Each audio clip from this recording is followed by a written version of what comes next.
county jail. What's happening is that the federal government is basically contracting the county jail, paying the county jail to house immigrant detainees within, its walls. And they're making a profit by doing that because they're administering the cost of what it takes to detain people there for well below the price of what they're receiving. So they're making a profit by doing this. Days, months, years. SB 1070 and their copycat laws sprouting up across the country represent the perfect money machine.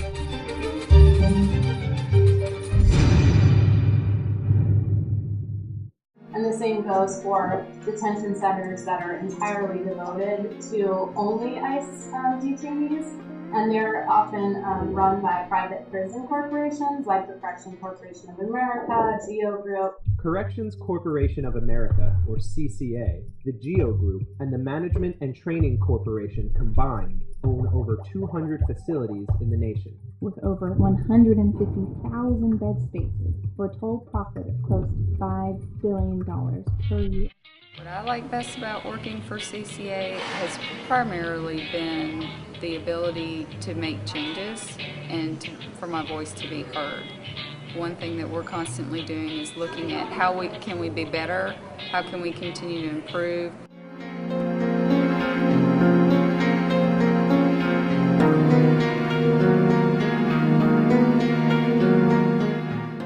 All you did was legal. It's already slavery. So now you're selling them to another state, right, for their profit.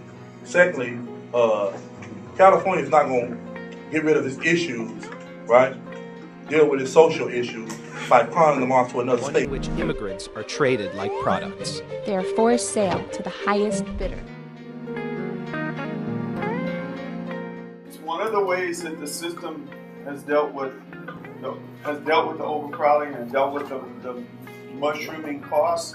But the thing is, it's extremely dangerous too. It's like they put things on a contractor, and the contractor isn't held accountable to the same laws.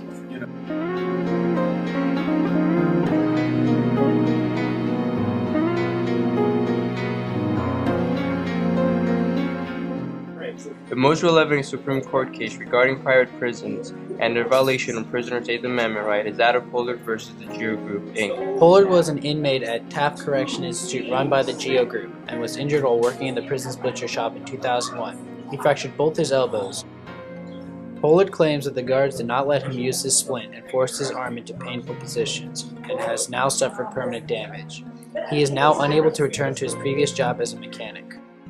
He is suing the company and the guards for the lack of care for his injuries and training. This case established that even though federal employees are protected from suit unless Congress says otherwise, private prison guards are not protected and that they can be sued as well as the companies that run these facilities.